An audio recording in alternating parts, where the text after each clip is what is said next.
ఏట్రా మీ ఇష్టం వచ్చి బాగా మేకల్లా మేసేసి మీ తాత ముత్తాతలు సొమ్మిదిన దగ్గర దాచినట్టు డబ్బులు ఇవ్వకుండా వెళ్ళిపోతారేట్రా? డబ్బు కోసం ఊరు వెళ్ళిపోతాం ఏంటి? మగదిక్కు లేదని ఎదవలందరికీ అలసైపోయింది బాగా. సిగ్గులు కసుబుసులు ఆడుతున్నావు. రండి రెడ్డి గారు, ఈ మధ్య బొత్తిగా రావడం మానేశారు. ఈ సిగ్గుల హోటల్ మీద సీత కన్నేసినట్టున్నారు. అదేం కాదే సిగ్గులు, ఈ మధ్య పంచాయతీ పనుల మీద పక్కూర్లు తిరుగుతున్నా. అయినా నీ టిఫిన్ చేయకుండా నీ కాఫీ తాగకుండా బతికేనా? నీ చిన్నట్టు మీద ఒకటే, నీ దగ్గర టిఫిన్ చేయకపోతే ఈ ఊళ్ళో పశువులు తినేది నేను తినేది ఒకటే అవుతుంది. మరి ఊరుకోండి రెడ్డి గారు, మీరు మరీను ముద్దు ముచ్చట తీరకుండానే మొగుడిపోయినా ఈ చిన్నట్లు వ్యాపారం పెట్టానంటే ఈ సలహా సహాయం మీదే కదా. మీరు ముందుకొచ్చి పెనం మీద అట్టేసి ఈ హోటల్ తెరిపించబట్టే కదా ఊళ్ళో కుర్రాళ్ళు అందరూ సిక్కులు చిన్నట్టంటే తెగ ఎగబడిపోతున్నారు. ఇదంతా మీరేసిన అట్టు పుణ్యమే. నా ఊసులు సరే గాని మీ ఆవిడికి వేవుళ్ళట్టుగా. అవును, అయినా నీకెవరు చెప్పారే? మీ ఇంటి పక్కన రఘుగడి చెప్పాడు. ఆడికెలా తెలుసు? మీకంటే మీ ఇంట్లో వేసేయాలో ఆడికే బాగా తెలుసు. రోజు పొద్దున్న సాయంత్రం మీ ఇంటికి వెళ్ళి వస్తున్నానని ఆడే చెప్పాడు. రఘుగడు ఎక్కడుంటాడు ఇప్పుడు? మీరు ఇక్కడంటే ఆడెక్కడుంటాడు? మీ ఇంట్లోనే ఉంటాడు. ఆయన మీ ఇంట్లో వేసేయాలి మీరు చెప్పాలి కానీ ఆ రఘుగడు చెప్పడం ఏంటి ఇడ్డోరం కాకపోతేను. రెడ్డి గారు, యానం నుండి మీకోసం పులుసు తెప్పించి పులుసు పెట్టాను. సాయంత్రం కుర్రాన్ని పంపించండి. ఏం రాజు, అమ్మగారు బాగున్నారా? బాగున్నారు. ఈ మధ్య బంగ్లాకి వెళ్ళడమే కుదరట్లేదు. ఒరే రాజుకు 2 అట్లేరా. నందిని, నందు, కాఫీ అక్కడ పెట్టేసాడు. ఇప్పటికే చాలా లేట్ అయింది. అక్కడ పెట్టేసాడు మన్నాను.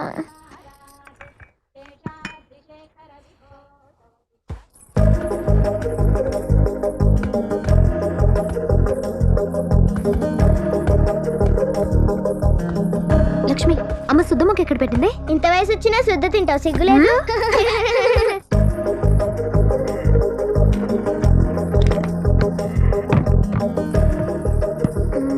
శుద్ధమ్మకి ఎక్కడ పెట్టుంటారు?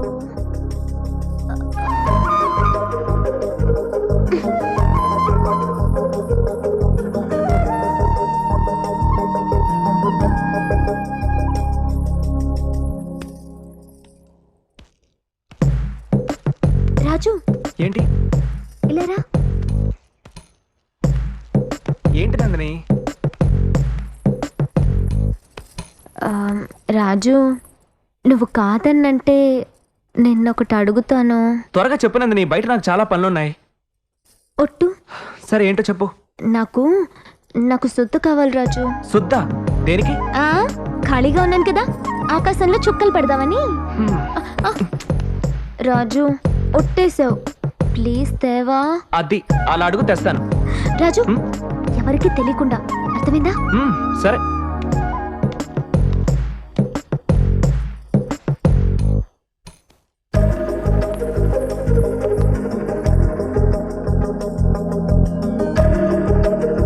అరే వెళ్ళు వెళ్ళు.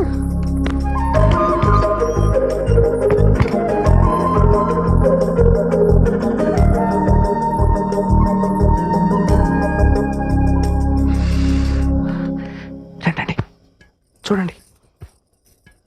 ఆ అమ్మాయి గారు సొద్దని వస్తున్నారండి. ఒరే రాజు, నందిని చేతిలో ఈ రోజు నీ పని అయిపోయిందిరా. నందిని, నందిని ఆగవే.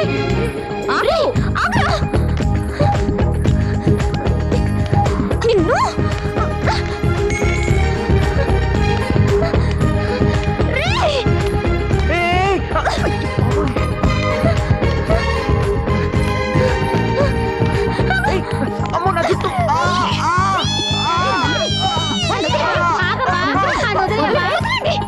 నందిని ఆగు, చెప్తే వినిపించుకోవేమే, వాడిని చేయొద్దు. నందిని, నందిని, నందిని వద్దు. ఆగవే, పడిపోతారు. నీకే చెప్పేది నందిని, నా మాట వినమ్మా. ఆగవే, నా మాట విను. నందిని, నీకే చెప్పేది నందిని. నందిని, వాడిని చేయొద్దు. అమ్మ నందిని, ఏంటమ్మా నీ అల్లరి? చూడండి నాన్న వీడెలా ఏడిపిస్తున్నాడు. ఎవరు నేర్పిస్తున్నారో మీ నాన్నగారికి బాగా తెలుసులే. అమ్మా రారా రాజు, పక్కూరు పంచాయతీ వెళ్దాం. ఈ రోజు శుక్రవారం, తొందరగా తయారవ్వు. అందరం కలిసి గుడికి వెళ్ళొద్దాం. స్నానం చేసి త్వరగా రెడీ అవ్వు. సరే పదండి. ఏకదా బ్రహ్మణ ఉపహరతి ఏకదైవేజమాన ఆయుస్తేజో దధాతి. దీర్ఘాయురస్తు మనోవాంఛా బలసిద్ధిరస్తు.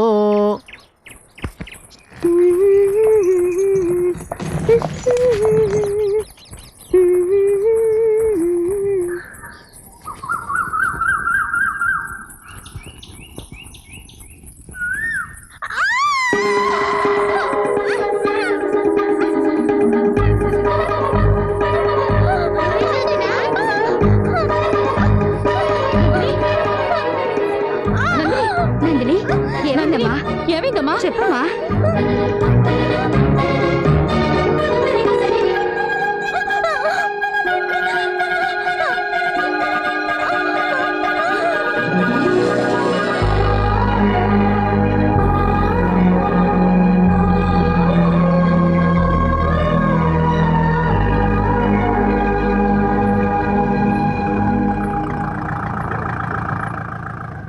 మహాలక్ష్మి, నందినికి ఏమైంది? మగవాళ్ళు ఎవరు చూడలేదు కదా? లేదండి.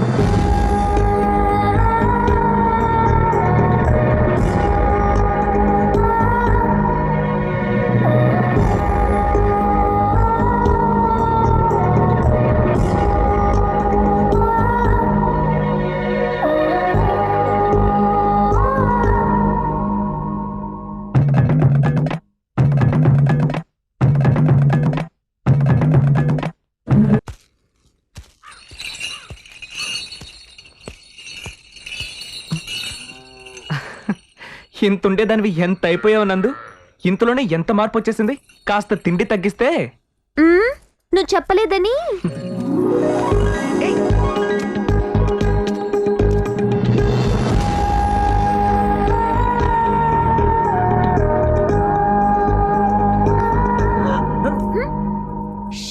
నీ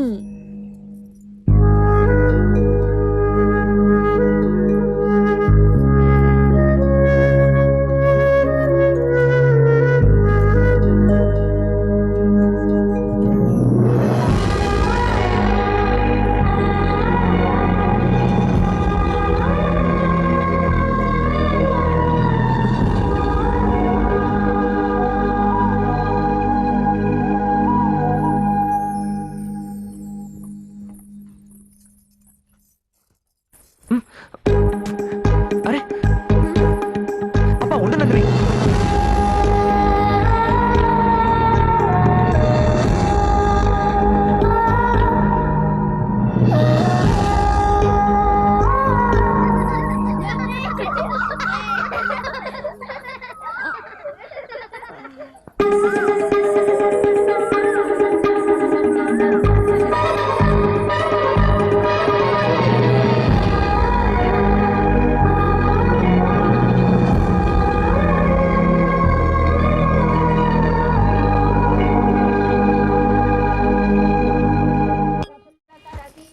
కొండా, హాయ్ ఇవాళ రాజు రాలేదా? రాజమ్మ గారు. ఏమైంది? ఏమో తెలియదమ్మ గారు.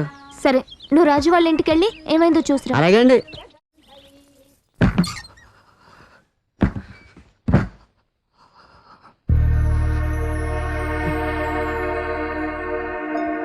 అయ్యో వెళ్ళి కలిపోతుంది.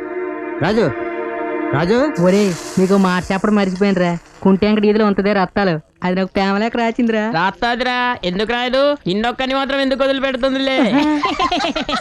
అరే అక్కడ రాజుగారి జ్వరం వచ్చి బాధపడుతుంటే ఇక్కడ మీరు చెల్లుకోలు చెప్పుకుంటే కూర్చున్నారా? అక్కడికి వెళ్ళి ఆడికి ఏం కావాలో చూడండి రా. ఒరే డాక్టర్ని తీసుకెళ్దాం పదండ్రా. అమెరికా నుండి జనకమ్మ దివ్య వస్తున్నారే. అట్టాగమ్మా, దివ్యం వస్తుందంటే సందడే సందడి. కొండా, ఎందుకు రాలేదంట రాజు? జ్వరం వచ్చిందండి, అందుకే రాలేదు. అరే, రాజుకు జ్వరం వచ్చిందా? హాయ్ మన డాక్టర్ని తీసుకెళ్లి చూపించు. హాయ్ జ్వరం తగ్గే వరకు దగ్గరుండి జాగ్రత్తగా చూసుకోమను. హాయ్. మాత్రలు అవి టైంకి ఇవ్వమని చెప్పు. సరే అండి. అమ్మా, నేను వెళ్ళి రాజుని చూసొస్తానమ్మా. వద్దమ్మా, నాన్నగారు వస్తే తిడతారు. రాజుకు మనం కాకపోతే ఇంకెవరున్నారు చెప్పు? నేను కొండతో వెళ్ళి చూసొస్తానమ్మా. నాన్నగారు ఎలాగో పట్నం వెళ్ళారుగా, రావడానికి రాత్రి అవుతుంది. ప్లీజ్ అమ్మా. సరే, వెళ్ళి త్వరగా వచ్చేయి. వెళ్ళొస్తానమ్మా.